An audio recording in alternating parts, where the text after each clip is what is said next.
Yo, what up, y'all? You know what time it is. Your boy E-Dawg in the building, man. EasyRadio.world. It's the 30-minute chop-up, and I got somebody very, very special on the phone lines.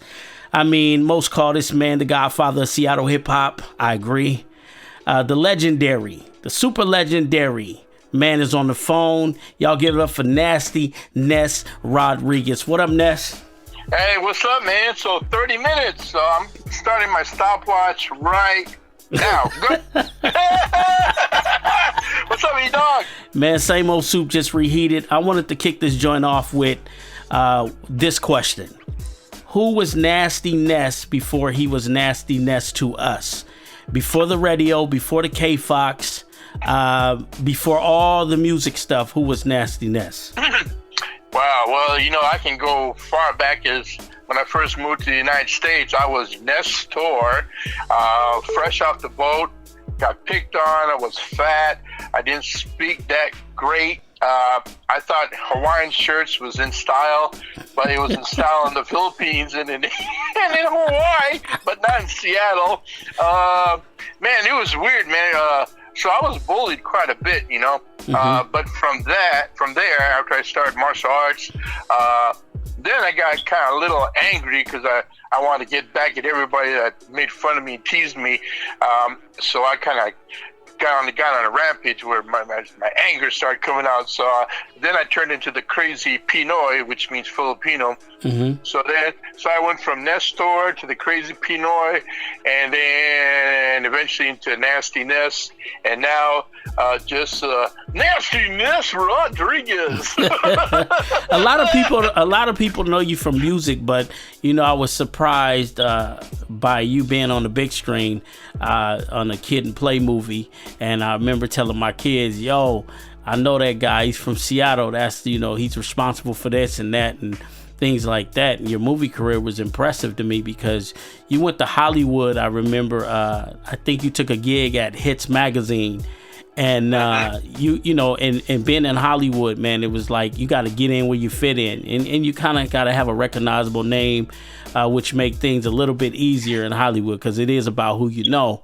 How did you go about getting into movies, man? And when did you first like think, man, I'm gonna try the big screen? When did that pop into your head? Was that after Hits magazine, or I mean, how'd that come about? Well, you know, growing up as a kid, my sister is an actress, and I just remember always having had to wait till she was done with her drama classes and watching her do plays and everything, and then she eventually landed a few small roles on the big screen, like The Goodbye Girl. So that played a little influence on me wanting to be an actor, but what really played a huge influence on me wanting to be an actor when I knew I wasn't scared to be in front of a camera was when I was in Mix-a-Lot's videos, like Posse on Broadway was a good example, or Iron Man. So every time when I went out of town, when Mix-a-Lot wasn't that very well known, so where we go, people thought I was Sir Mix-a-Lot because I guess my look stood out, or they thought I was Fresh Kid Ice from the Two Live Crew because we're both Asians. And back then, you rarely saw an Asian in hip-hop. Yes. So they thought I was the Asian guy in Two Live Crew, you know, and I was, golly, everyone recognizes me. I wonder why. And he goes, oh, man, we saw you in the video. We saw you in the video. And they go, yeah, I kind of like this. And I just love being behind the camera, you know. And so that's what really inspired me. But it didn't happen overnight. You know, I did have a agent in Seattle, Terry, who put me in a few independent films to start my career off. But the move to California really started in around 1998 when after being on radio in Seattle from 1980 to 1998, 18 years, it just, you know, just like I couldn't even go any further in my career. So I was offered a job they were going to move me to LA to Hits magazine. I mean, seriously, move me, pay for my plane ticket, pay for me the place to stay. And I said, well, God, man, I don't know if I want to leave Seattle. I love Seattle. I got everything in Seattle. I was so scared. I just didn't know what to do. So they said, well, you can always move back. Plus, one of my goals was to always be in like a TV show or a movie. in Hollywood, and this is a true story. This is how I believe goals come true. I don't know if you ever watch a movie. In the beginning of the movie, you'll see the dun da da dun dun dun dun dun dun dun dun. Yes.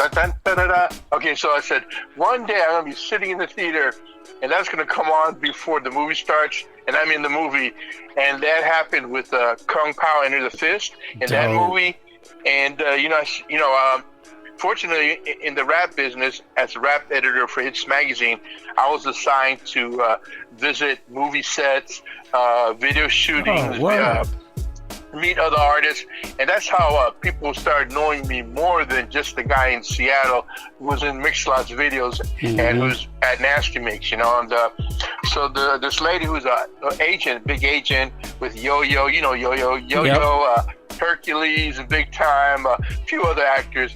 She saw me at an event, and just so happens she's the sister of a guy who mentored me in the business as a record promoter. Oh, wow. And she asked me, goes, hey, I really like your energy, your presence, and your look. How'd you like to be in the new Hercules and Big Time video? I go, oh yeah, that's cool. Oh yeah, at least I'll look skinny in that one because those guys are bigger than me. I was like 300 pounds back then, but they look bigger than me. He goes, sure, anything to make me look better.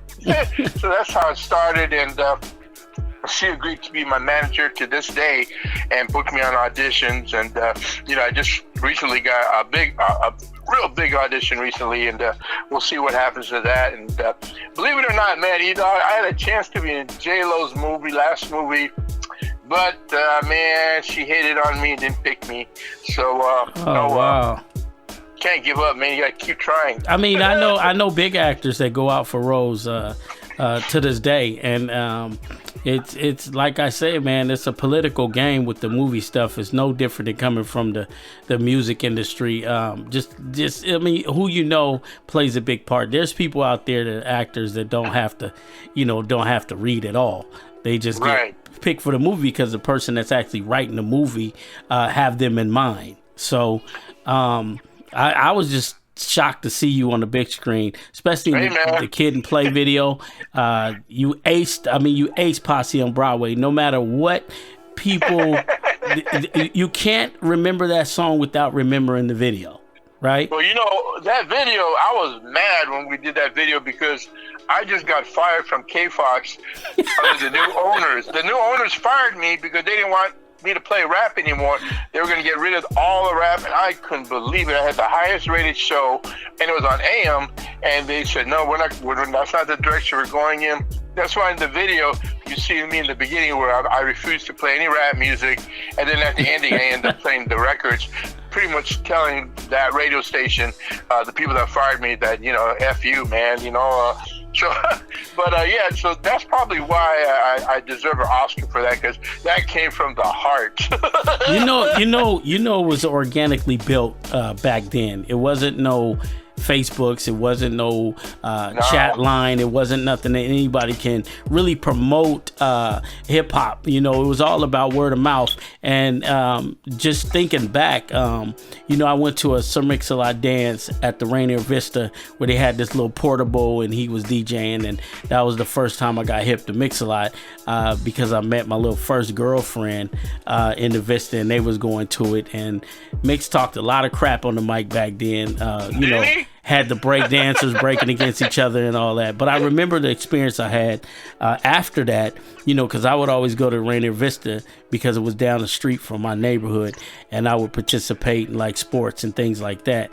But what got big was all of a sudden my boy, rest in peace, Ezekiel Franklin, was like, yo, Nasty Nes is playing a rap song tonight on KFOX, and I didn't know nothing about KFOX, and they was like telling me how you get it and things like that, and we all rushed home on our bicycles and we listened to the show, and I was like, yo, they playing rap on the radio, because it was very, very, there was no one, it was rare that you would get hip hop in that type of, we call that the commercial radio, right? It was that was you would get hip hop from your boys. Somebody would move, somebody would know somebody from New York or something like that.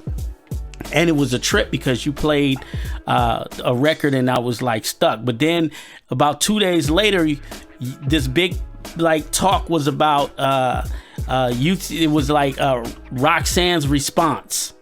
And right, and it was that lasted for about 2 weeks because you were getting these records of Kango and Roxanne, and it was a trip now that you listen back because Kango and them guys really wasn't dissing Roxanne on the first one. They was actually talking about really getting with her, right? Yeah. It's funny, I played every single Roxanne diss record you can imagine on KFOX, But that was pretty much the birth of me playing local music, and I didn't do it to be the guy 20-something, 40 years later saying I was the first to do it. I just did it because the Emerald Street Boys, that's who I actually DJ'd for before I even knew Sir Mix-a-Lot. Yep. Although I did know Mix-a-Lot before then, not knowing that I knew him, because we went to the same high school, we just never interacted. And then I said to Mix, I go, how come you never came up and said hi to me? He goes, man, Ness, I remember seeing you in the hallways of Roosevelt. One day I saw you and you pulled a switchblade out. For real? Threatening some guy. Yeah, he remembers that. And I go, yeah, that's true, because I do remember that switchblade. I still have that switchblade. You know what's crazy is a lot of people don't put this in the highlights, but a lot of stars came from Nathan Hill. Really? Nathan Hill? Roosevelt, I mean. Sorry about that. A lot of stars came from both of those, actually. A lot of people, man, in the music industry that did a few things, man. When you ask them their high schools, they always mention those two. They always mention those two schools, right? So, that's a trip because I was gonna ask you that in this show. I was gonna say, man, how come you and Mix went to the same high school, but there's no, I don't hear you guys talking about this, right? Well, I'm 2 years older than him, too, by the way, but only reason why I ended up at Roosevelt, because prior to that, I was going to Seattle Prep, because my mom really thought if I went to all Catholic high school, I'm going to grow up to be a good boy, and that didn't work because I ended up getting kicked out of Seattle Prep. I actually pulled out a big, what do you call those big knives, like you slice pizza with, a butcher knife? Oh, no. So machete? I had a Filipino machete, and I pulled it out on this guy. I really wasn't going to stab him, but I put the tip on his neck, and because I needed a pen, and I just did that just to act tough. But I really, honestly wasn't going to stab him. And I wish I could find him now just to apologize, because he probably has PTSD. You were nicer than me, Ness. You were nicer than me. I stabbed a guy in the neck in high school. So you did? Yes. Wow. Yeah. Wow, you did. I did, man. That's why we get along. He was better than me, man. I remember thinking it wasn't a big deal, and then he was bleeding, and I was like, "Oh, I'm done." Anyway, yeah. But so let's talk about this, because I always wanted to talk about this. So of course we heard you on KFOX playing the records, and then you kind of brought Mix a lot. How did that end up happening? How did you and Mix end up coming together? Because I heard many stories. I heard he got mad that you played his song. I heard that you asked him, could you play the song? Clear it up right now. How did Mix a lot end up on KFOX with Nasty Nes? Yeah, in the beginning, we were kind of like rivals, because I was with the Emerald Street Boys, and he was with, who was he with? Baron Von Scratch, and Big one Boss other Cross. guy. Yeah, I forgot their names. But anyway, so we would run into each other at charity events or at gigs, and everyone kept saying, "Oh man, Mix-a-Lot's going to be there." I go, "Well, who's he?" I don't know who he was, But how it really happened was Ed Locke, who started NASTYMIX Records, he said, "Hey man, let's go check out this Sir Mix-a-Lot. He's DJing and doing a party. He does it every weekend at the Boys Club in the Central District." And I go, "Are you sure you want to go?" I said, "Man, Ed, you're Chinese, I'm Filipino. We're going to walk in there, and we're going to be the only Asian in the whole building. Plus, it's in the Central District. And I don't know, man. I want to still be alive." Yeah. He goes, "Oh, let's just go. So we went, and then when I walked in, man, it was like a kung fu movie. It seemed like everything got really quiet. Mm-hmm. Because people also knew then, people really didn't know what I looked like, because when they hear me on the radio, they thought I was black. They didn't know I was Filipino. They probably didn't know what a Filipino was back then. But so we walked in there, me and Ed, and then I saw Mix-a-Lot, and I could not get my eyes off him. I go, "This guy not only was he playing the popular songs, getting people to dance, and if people didn't dance, he'll call you out, he'll cuss you out, he'll make you feel real small unless you get on the dance floor and dance. And then he would transition into the rapper with the square dance, the Smurf voice, and then he started scratching. I go, wow, I've never seen anything like this. And he's not from the Bronx. That's right. Back then, everything was from the Bronx except for the Emerald Street Boys, you know, and maybe one other guy, Vitamix from Portland, you know. But Mix-a-Lot just stood out different, you know. And I came up to him afterwards, and I told him, I said, wow, you're really, really good, man. You know, I had so much pride. Well, I threw my pride aside because this guy was really good. And I told him, hey, man, let's meet up sometime and talk about this. I'd like to play your stuff on my show. And he reminded me that we ended up going to Thai Town, my favorite restaurant in Chinatown. We talked and everything, and he ended up giving me a cassette tape. And I think the very first big hit song I played, the original version that put him on the map, was Let's G. That was my song. The original Let's G. That was my song.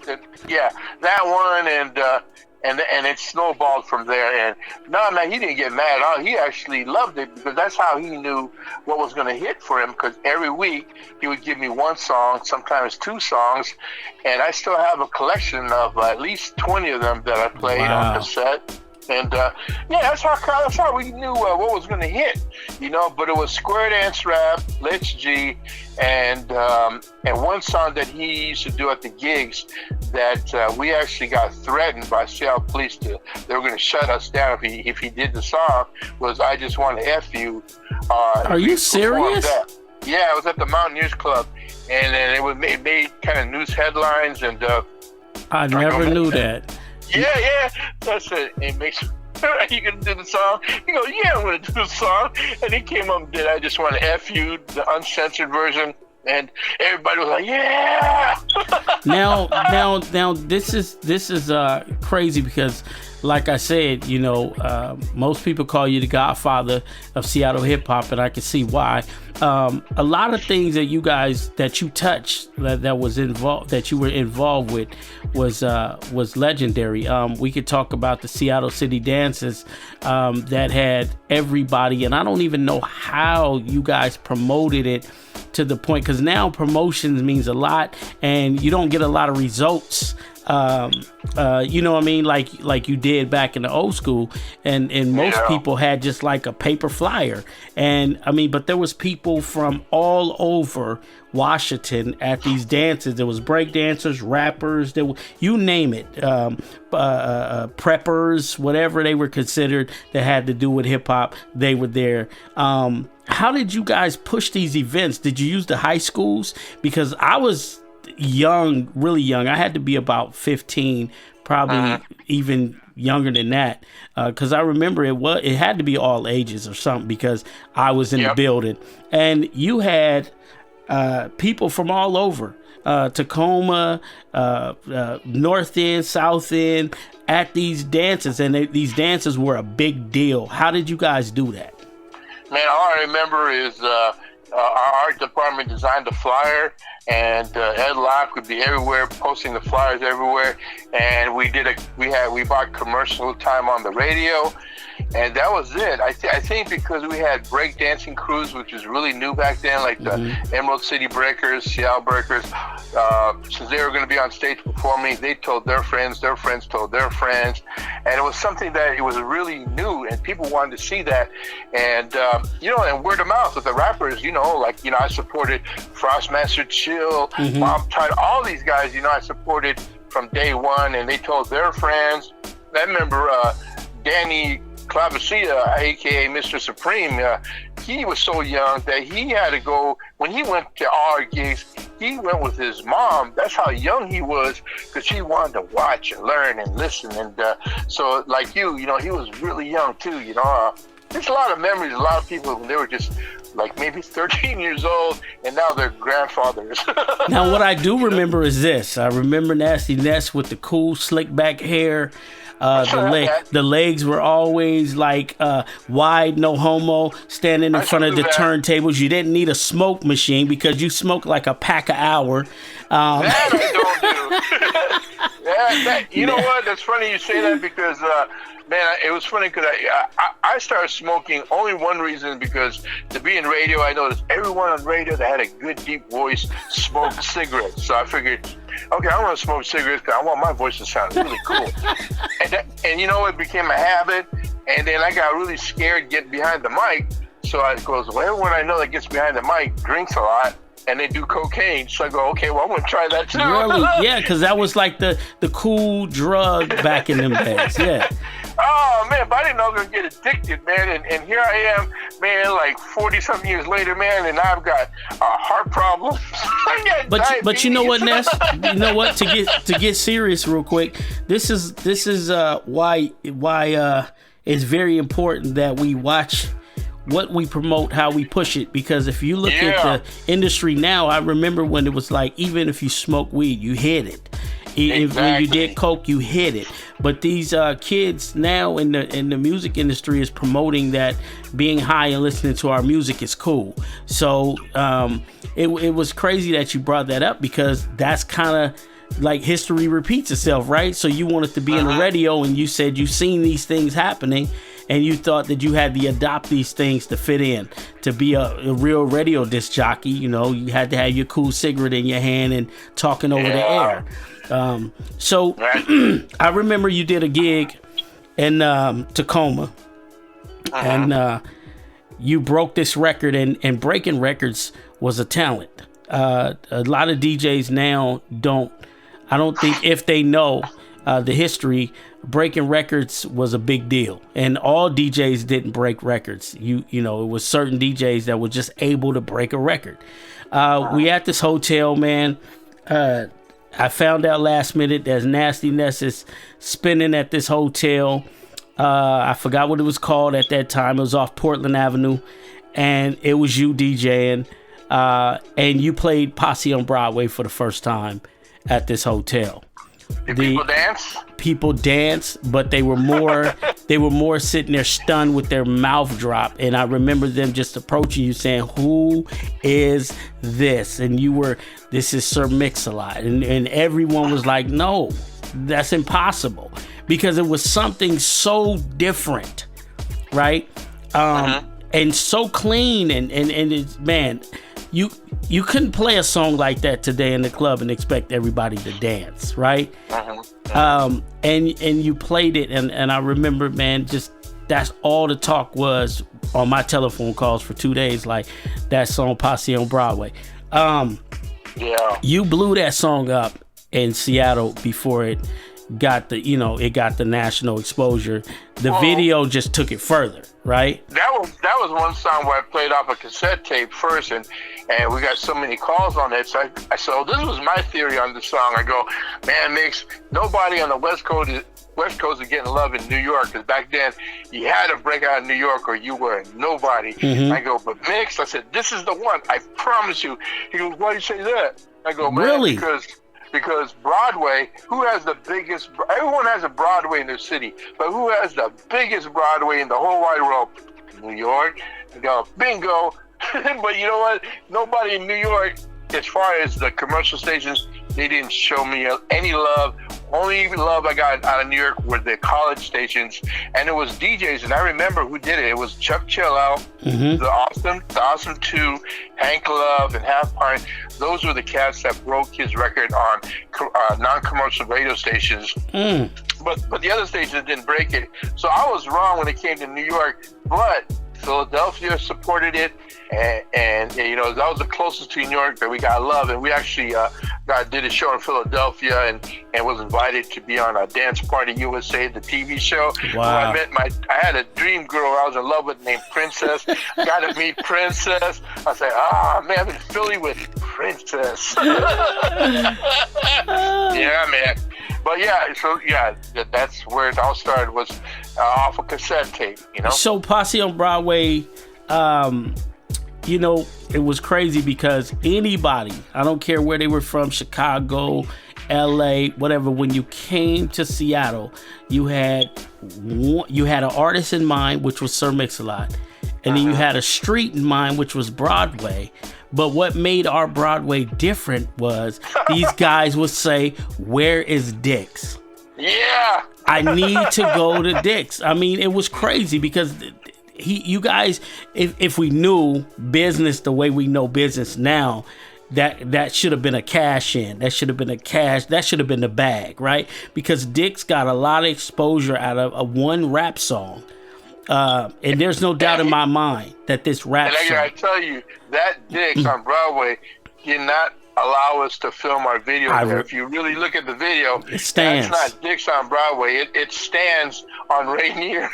And that was a trip because Mick said before dude died, a couple months before he died, he actually apologized to him because he allowed Macklemore to stand on the building and do a video. Yeah, I saw that. Yeah, so Mix was kind of cool with that. That dude actually was super old. Mix was explaining it, how he apologized to him, and he didn't have no understanding what rap music was back then, so that's why he said no. And I remember Stan's because I remember getting invited, and I was like, "Why are we at Stan's?" Really? Yeah, it was crazy, man. That whole video shoot was crazy. The people came out, and it was impressive because it was the first time that Seattle really got to see the process of a video and then actually see it get played on national TV. So, okay, that brings me to this. We kind of skipped something. So basically you and Ed went and introduced yourself to Mix that night. And then it was crazy, man, because I didn't know that you and Ed actually met Mix on the same night about his music. So you guys started NASTYMIX Records, and I know Greg was involved originally. Greg Jones. Right. So you guys came together. You seen the talent. What happened to? I always wanted to know what happened to Emerald Street Boys. Why wasn't they a NASTYMIX act? Yeah, it was a trip because I was talking to Captain Crunch years later, and he broke it down to me. I guess the story that they told me, I had nothing to do with it. I guess between them and Ed Locke, Ed was supposed to release them, put them on vinyl, and put them out, and that never happened. So they got really pretty hurt by all that. Promises that were never kept. But that's what they told me. So I hear something different from Ed, but and that's what happened. Yeah, it's unfortunate that happened, but I was really tight with the Emerald Street Boys. We did a lot of gigs at the Black Music Festival, Black Community Festival. Yep. Yeah, and then there's another artist too who had a lot of animosity with Vitamix from Portland, because him and I are real cool. But I think when people start seeing me paying more attention to Mix-a-Lot, it wasn't I did it because it'd be mean, but there was a demand for him. And I really, really in my heart felt this is the guy to put Seattle on the map. That's right. People just didn't believe me. People in New York, when they tried to shop his record or play his music, they laughed at me. I remember that so well. But I go, no, you're wrong, man. This is going to hit. And when it finally hit, man, it was like I told you so. Well, I mean, you was right. If everybody would have followed the train, and I say this to this day, if everybody would have just followed the train, but we wasn't New York, we wasn't LA, so it was just like sort of like no one's seen further than Seattle. Yeah. So you were right, and hopefully everybody kind of humbly feel that right now. But if everybody would have jumped behind, we would have had a big wagon of artists blowing up from here. Me and CB4 was talking about this last night, DJ CB4, and we was like, what's crazy? It's like it was kind of like a gumbo pot. You didn't have, like, LA had a sound, and everyone followed that sound. When you got NWA, you made room for DJ Quick. You made room for Mixmaster Spade. They were first, but I'm talking about when NWA got on and showed people that, hey, we can impress other regions. It opened the door for a lot of people. But if you listen to the music of LA back then, it was similar. Okay, and same thing in New York. They had a certain sound that New York did. If we would have followed something. We didn't have to sound like Mix-a-Lot, but what happened, I think, was A&Rs wanted another Mix-a-Lot. They wanted some of the similarities, but they came to Seattle and they got a whole bunch of different roots. They got New York, they got LA, they got all these, and they were confused because there wasn't another Mix-a-Lot. There wasn't nothing similar. Back then in Seattle, everyone wanted to sound like LL or Run DMC. Yes. And Mix-a-Lot sounded like his own self. I think what really helped Mix-a-Lot was, since I was the guy promoting his records to radio, I just had this gift, blessed with this gift to get along with people. And my job was to be friends with DJs all across the nation and convince them, please play this on your show. And with LA's KDAY, one of the main stations that broke our records, I became real close friends with Greg Mack, Joe Cooley, Tony G, Julio G, all these guys that are legendaries now because they broke records as KDAY mix masters, and they're the ones that supported me playing the records, and also me having a rap radio show in Seattle, Def Jam, all these labels would call me up begging me to play the records. And I think, I also helped Def Jam, Russell Simmons and Rick Rubin, play their first LL Cool J record in the Beastie Boys and so forth. And, I think because of my ties with Mix-a-Lot, I think, and me knowing them, I think that's really what helped, what sparked Rick Rubin, man. I mean, to even pay attention to Mix, because it was Rick Rubin who really took Mix to the next level with Def American Records, which was kind of weird because I felt kind of really weird because NASTYMIX closed by then, but they actually hired me to help work the records, and that's how I worked your record, Drop Top. You remember you came out on that album, and I tell people that, and it went number one. It went number one too, which was a really cool thing. It was a good vibe, I had a lot of love in Seattle, and thank you for playing the record over there at KUBE.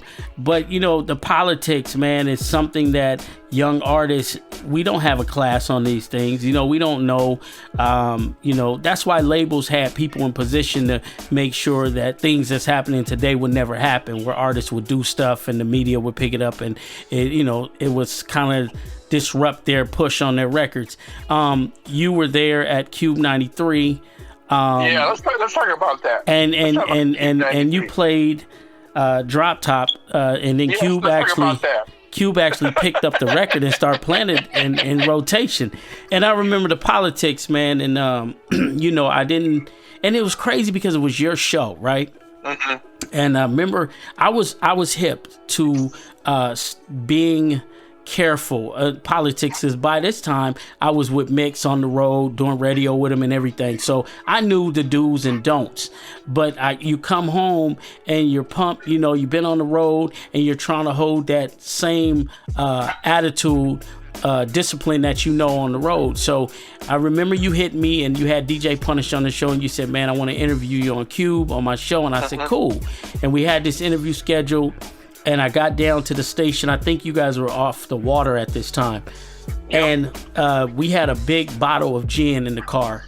And, it was a happy moment. Right? With Nasty Nes has a radio show. Now I must be doing something because Ness is actually interviewing me tonight. And he went to crack the bottle and I said, man, don't drink that. I said, I don't want to go on the station with alcohol on our breath. I got to be professional. Let's celebrate after we come off the air. And, I'm trying to be cool with the homies. I'm trying to be down with my homies so they don't say I'm selling out and all that type of stuff. So when I got out the car to go ring the doorbell, because you had to ring a doorbell for somebody to come out and let you in. And I went back to the car. And I told him, I said, come on. They coming to get us. And he took a swig. And I said, man, I thought I told you not to take a swig, man. He's like, oh, you tripping. And this is the thing that the hood cats will call you when you start acting like, oh, man, you tripping, man. Who are you now? When did you start? Man, you tripping. And we went into the station. The interview was successful. The show was successful. It was dope. And I had no idea. I just remember you saying, hey, man, I want you to sign the wall before you leave.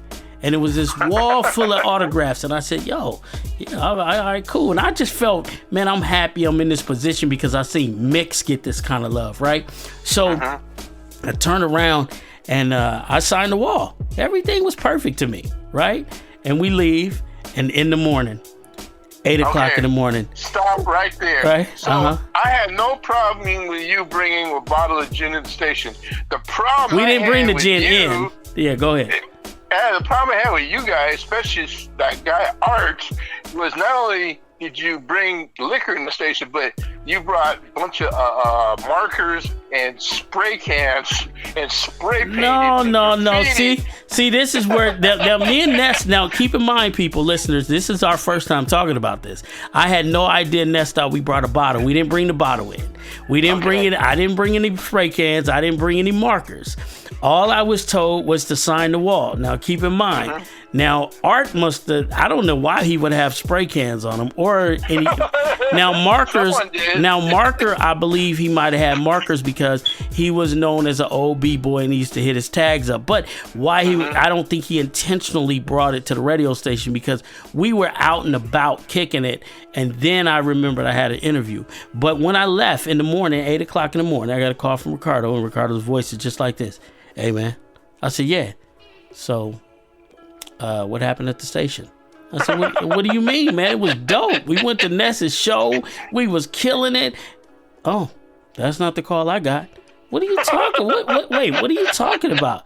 I don't know. You guys smell like alcohol. Somebody wrote on the director's door, the music director, fuck KUBE 93 from E-Dawg and the Posse. I said, what? And I remember having to give them money to replace the door. Right? It was like a big long door. It was like $700. Yeah. And I was like, what? So I'm like, what are you talking? So I called Art and I said, man, what did you write on the wall? I didn't even know he signed, remember? Because he went and did his stuff before before I got done. And then I called what was his name? Bob Case? Yeah. No, it was what's the name? Not Bob Case. The guy that kind of sounds similar to Eric Powers. Chet Buchanan. I called Chet. He answered the phone. I said, hey, Chet. He's like, hey, who's this? I said, this is E-Dawg. He said, E-Dawg. I said, hey, man, I just wanted to call and apologize. I just found out that there was some writing on your door. Man, I'm going to be honest with you. I had somebody with me. I should have been more responsible. But anyway, I gave Ricardo authorization to give you guys the money for the door. And man, I didn't even know what happened. And he was like, and he made it very clear to me. This is when I knew that it was politics involved. He said, oh, man, don't worry about it. I thank you. Appreciate you for calling me and taking care of that, man. Any friend of Mix is a friend of ours. And I read through that. That was saying if you wasn't with Mix, mother beep, you know, we would have bigger problems. But I remember, man, there was two things that got out of order. That interview where he did that, and then there was a second situation that involved Croon at Emerald Street Boys. They had a group called Dark Set, and they was performing at the Rock Candy. And this is right after the situation with the radio with you. Oh man. Where I'm behind. I'm. You know, they had the door where you can go out the back where the stage was.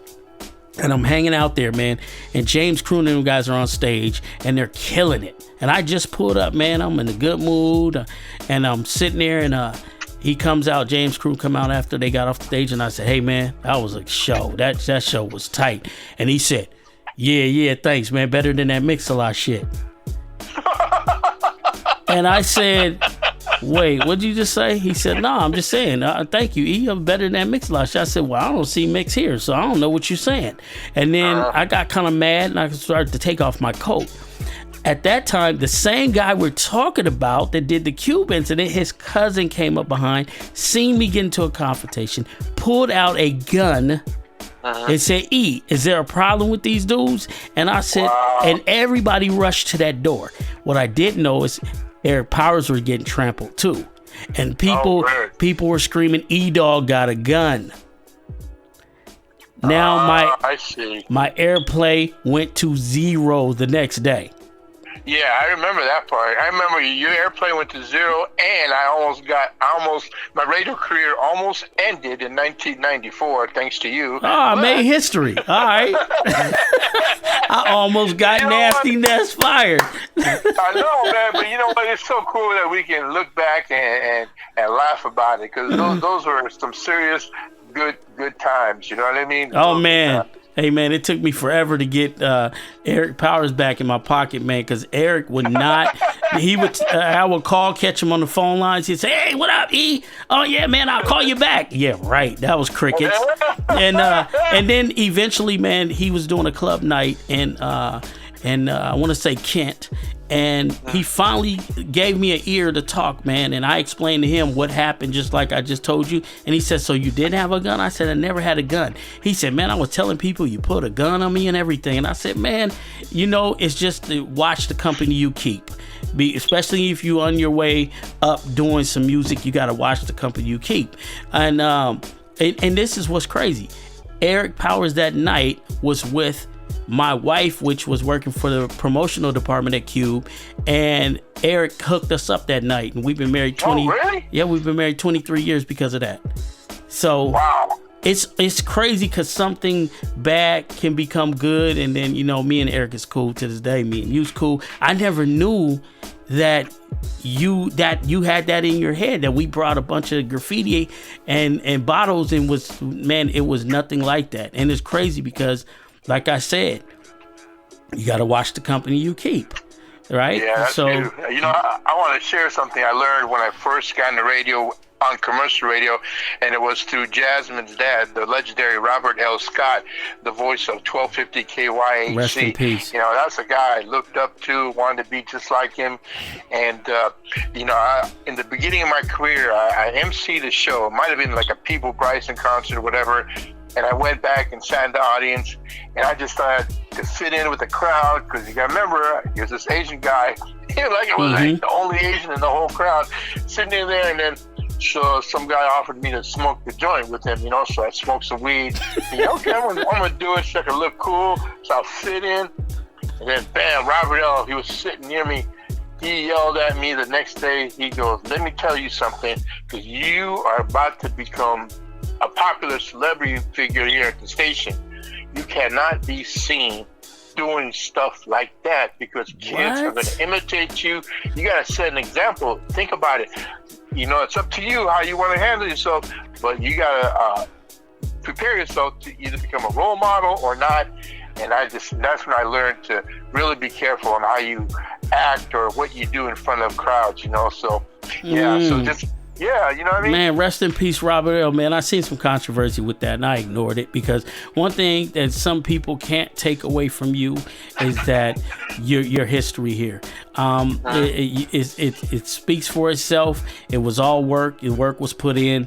There is nothing you could say to me about DJ Nasty Nes, because I was disappointed for years after Nes moved to LA. I was probably one of the most depressed dudes, because I knew that you leaving Seattle was going to hinder our music market as us getting out of here, because there has not been another since you. And people, I mean, I'm just saying this, I'll put myself on the line for this, but it's the truth. And you are still involved now in helping out you never gave up on Seattle. You always reach back and pull people. Never, you know, and it's good to see people like you keeping it alive, man. I mean, you've got Eazy-E's radio, and, you know, even though I'm on Rainier Avenue Radio, I still show love, man. To me, it's not even competition. But we get it from you. But that's just, we all get it from you. We're babies of Nasty Nes. I mean, and anybody that, I mean, we wouldn't have known about the hip hop the way we know about it now if you mix and other people, even Danny D Rock, you know, and I'm calling him by Danny D Rock because that's the legendary name we know. Yep, even Supreme was bringing music and helping people understand that this is something that we can get involved with, and we became real good at it. Seattle City Breakers, High Performance, you know, all those legendary histories that a lot of people don't even speak about. about, and I try to keep that going. I try to keep, even with high performance, I try to keep that talent in people's mouth. Like, yo, you're forgetting about a very legendary group that beat the New York City Breakers in the Tacoma Dome for a title, and we don't talk about it. There's more than Nasty Nes than Sir Mix-a-Lot. Yes, Sir Mix-a-Lot is the highlight, but Nasty Nes has touched almost every rapper in this region at some point and made an impact on their life, or gave them the belief that they can take it further. Even watching you in the movies, just showing that, your talents is beyond just this hip hop thing. They all go together, but it takes a lot of talent to maneuver to another city and still make an impact on the industry. And, from being on the NWA early albums with Eazy-E, that was impressive to us. That's history to us. That's our history. And you continue to do that. So, I just wanted to interview you to give you your flowers because, thanks, man. Because, I just don't think about Mix-a-Lot. Mix-a-Lot is somebody that made us believe that we can't get out of here and we can do music and impress people in different regions. But you actually made us feel comfortable in our own bubble. So that's all. Yeah, I was going to add, because I know we only have 30 minutes, but those High Performance, Criminal Nation, but I also put a lot of DJs on the map in Seattle. B Mello, Mr. Supreme, Danny D-Rock, DB1, Top Spin, E-Rock, Grand Mixer GMS, all those guys, man. I gave them a shot on my show to mix on my show. DJ Punish. If it wasn't for me, you wouldn't have known Mix-a-Lot. That's real. It's real. That's real. Yeah, So but I gotta tell you, E-Dawg, I'm glad our friendship has continued to grow all these years, because I'm gonna put it out there, man. If it wasn't for you, you've kept my relationship with Mix-a-Lot straight. Because there was a time where him and I really didn't talk, and you were kind of like the mediator, man. And he's come through for me in so many ways. I cannot say anything bad about him. There was a time in my life where I would probably say something negative, probably because I was mad or jealous. Yes. But that's the past, and I've learned to say I'm sorry. And but yeah, E-Dawg, you really helped mend my relationship with Mix, because man, we really him and I really did something big for Seattle, and I'll never forget that. That's right. And we hopefully soon, man, sooner than later, man, we can get all y'all under the same roof in the same building and let bygones be bygones. Whatever feelings I think is already out by now, and I think that we all need to come under one roof. I was thinking that it should be one more Seattle City Dance reunion. Reunion. Dope, right? Where everybody come through, man. I would like to see 6-7 turntablists on one stage, surrounded, and people just having a good time, and we can do the KFOX thing where we take the music back and then we bring it up to 2020, and then we end the party, and everybody is cool again, man. Because right now it's really about the round table. It was just a moment, right? Everything that we do is a moment, and today is what's meaningful, because those moments play a part in what you are today. It made the character you are today. So we can't forget about the past, bad or good. I remember Kid Sensation telling me how you want to kill him with the iron on tour. Oh, you don't know, man. We had like another 2 hours. I can talk about Maharaji. I can talk about Kid. I can talk about every single member in the group. Man. But yeah. I just think we need to come back, man, and just even if it's to break bread, man. We'll do a part 2 one day, and that'd be cool to do a reunion. But I guarantee you, if we do a reunion, I will not smoke or do cocaine this time. So it'll be a different Nasty Nes. Y'all heard it right here on EasyRadio.com, to Chop Up with Nasty Nes and E-Dawg. Man, a good conversation. Trust me, if I interview this man anymore, we'll be doing the 90-minute, the hour and 20-minute, Chop Up, because this man's history. And what I wanted to do was touch on more, earlier stuff, and then kind of, we all know Nasty Nes, we all know the story, You know, and you guys got to go listen to the classic record, especially new listeners, the younger generation. Man, this man was on the NWA albums early on their career. Yo, this is Nes. I want to know when, and they hang up in his face, and things like that were impressive to us because, man, hip hop was such a small community back then, and it was like, yo, he was on one of the biggest group in the world's record at this time. So, you know, we were like, how? And that's when we just knew, like, this dude is just beyond Seattle. But you never turned your back on Seattle. You went and got your roses and your props out of different regions, but you always let them know it was Seattle first. Yeah, you know, and I'll end it with this, man. Back in the early days, I used to always wear T-shirts I'd bring back from New York saying Bronx this, Bronx that. And then Mixcloud would be wearing Sonics this, Seahawks that. And he said to me, why are you always bringing up New York, the Bronx? From Seattle. I'm from Seattle. And it just dawned on me, guy, you know what? He's right. So I stopped wearing anything that said New York. And Mixcloud, was the guy who really, really put Seattle on the map by mentioning Seattle. It wasn't me. I started playing rap on Seattle radio, but he made us all proud that we're from the 206. It was because of Sir Mix-a-Lot. No doubt. Y'all heard it first right here on the ChopUp. DJ Nasty Nes, I appreciate you. Word up, and shout outs to the High Children JJ Hudson, my mom, my sister, my late Sifu Taki Kimura, Sheila Lott, Sir Mix-a-Lot, and even the guy who spray painted the walls at Cube Art. Is he still alive? Or is he locked up somewhere? Yeah, he's doing good. He's a pastor. Is he really? Yeah. Well, praise the Lord, man. You can tell him that I forgive him for what he does, and keep spreading the word, man. All right, you got to go out with your little, what is that? Who'd you be, whatever the hell you be saying. Okay. Okay. Well, I just want to say to everybody, peace, love, and hip hop unity, and shigit. Thank you so much, E-Dawg. Much love to you, and we'll do it again. We'll do a part 2 because we still have more to talk about. All right. All right, Nes. All right. Take care, man. Thanks a lot, E. Peace. Peace.